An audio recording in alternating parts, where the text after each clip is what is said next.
E.N.D here. I think by now everyone is aware. Gifts Ungiven, Sway of the Stars, Braid's Cabal Minion, Coalition Victory, and Panoptic Mirror have officially been unbanned in Commander.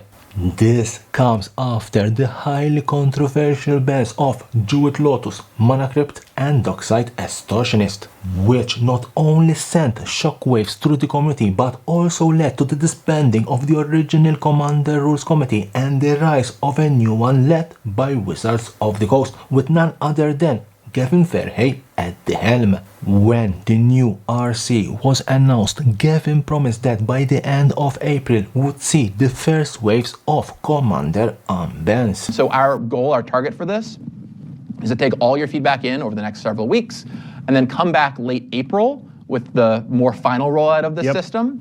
And at that point is when we will unban any cards along with it so that we can move them on the Game Changers list at that time. So if you're really... That promise alone created massive hype and wild speculation, especially about the potential return of Jeweled Lotus and Mana Crypt. But when the actual list dropped, let's be real, it was a bit of letdown for many. Not quite what we were hoping for. Still, the unbans triggered a frenzy in the secondary market. Gifts Ungiven. Before the announcement, the Champions of Kamigawa version was being traded for around $4. Now it skyrocketed to $26. Sway of the Stars, a heavy 10 mana sorcery that no one played, was being traded for around $1. Now it's $20. Coalition Victory, a very old card from Invasion. Before the announcement it was a bulk rare, not even $1. Now if you want a copy you need to fork out $22. Braid's Cabal Minion, also here a very old card, this time from Odyssey, not even $1. Now it's valued at around $12. Last but not least, Panoptic Mirror from Darksteel. Before the announcement it was around $3. Now it's hefty, more than $50. Even though these cards weren't meta defining, the announcement alone turned bulk rares into gold.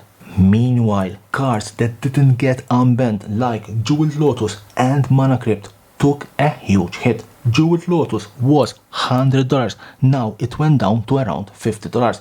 Mana Crypt was $170, now close to only $100. This shows how powerful announcements like this are, even when the actual changes don't match the hype.